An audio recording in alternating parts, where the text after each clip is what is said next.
जो पिछले 10 साल से चला जा रहा है उसको करीब 7% किया जाए, तो मतलब 1 लाख की मिनिमम सैलरी हमारी शुरू होगी आज से और हर साल 7% का इंक्रीमेंट जो है वो अगले 10 साल में मतलब कि नियरली 70% हो जाए। ये ऐसा कुछ है आपका?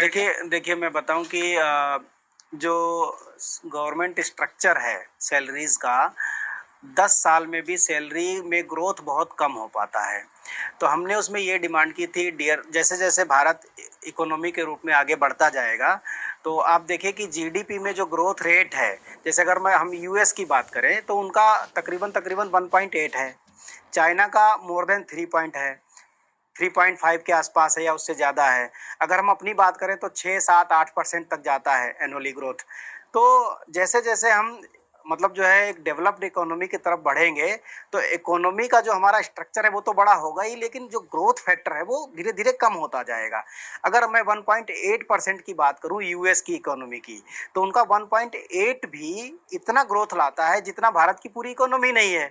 तो हम इसको समझेंगे इस तरीके से कि जैसे जैसे हमारे साल बीतते जाते हैं, सैलरी स्ट्रक्चर में फ़र्क नहीं आता।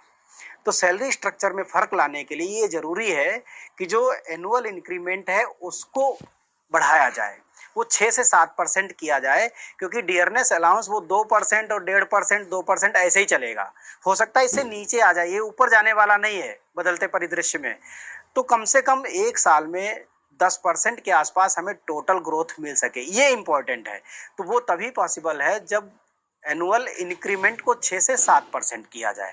तो वो डिमांड हमने भी रखी है कि करीब करीब 6 से 7% के बीच। आपका फिटमेंट फैक्टर के लिए क्या डिमांड, क्या नंबर है आपकी तरफ से? हमारा 2 पॉइंट्स मोर देन 2.62 ये हमने डिमांड की हुई है। अच्छा, और इसके अलावा आप डिमांड कर रहे हैं कि फैमिली यूनिट जो है उसको पूरी तरह से रीस्ट्रक्चर किया जाए, 3 यूनिट्स को 5 से बढ़ा यूनिट में कर दिया जाए, है ना? और तो इससे कितना बन जाएगा फिर? देखिए ऐसे समझिए कि 3 से अगर 5 फैमिली यूनिट पर जाते हैं तो बिना किसी और ग्रोथ के 66% का ग्रोथ उस रेट पे आपको मिलेगा जो आज से 10 साल पहले थी। सपोज दैट कि अगर हम 18,000 की सैलरी को देखते हैं, अगर हम उसे 3 फैमिली यूनिट में डिवाइड करते हैं तो 6,000 रुपये एक यूनिट पर पड़ता है। तो हम बिना किसी ग्रोथ के 6,000 रुपये को 5 से मल्टीप्लाई करते हैं, तो जहाँ पर 18,000 था वहाँ पर ऑटोमेटिकली 30,000 हो जाता है। अगर हम 25 से 30% का ग्रोथ फैक्टर लगाते हैं तो आप देखेंगे कि 9-10 हज़ार रुपये तो सीधे सीधे इस तरीके से बढ़ते हैं, तो वो बढ़ाते हैं। इसके अलावा कुछ जैसे कैलोरी कंजम्पशंस की वैल्यू चेंज हो गई। सपोज दैट जब ये 7वां पे कमीशन था, उस समय एक यूनिट की वैल्यू करीब करीब 7 से 8 रुपए के बीच में थी। अभी वो यूनिट की वैल्यू 7 से 8 बढ़ करके 19 से 20 रुपए के आसपास है। तो अगर हम उसको मल्टीप्लाई करेंगे वो 3 गुना बैठता है जा करके 2700 कैलोरी पे ही, और हमें कैलोरी भी बढ़ानी है।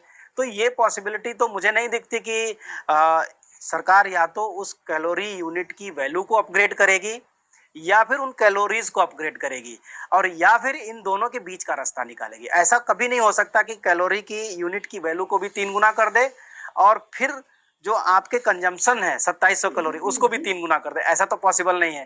तो ये एक बीच का जो एवरेज सिस्टम है उसको फॉलो कर सकते हैं, और होपफुली वो इतना जाएगा कि एक मिनिमम बेसिक सैलरी जो जब ग्रॉस इन हैंड बनेगी जा करके, तो वो 80-90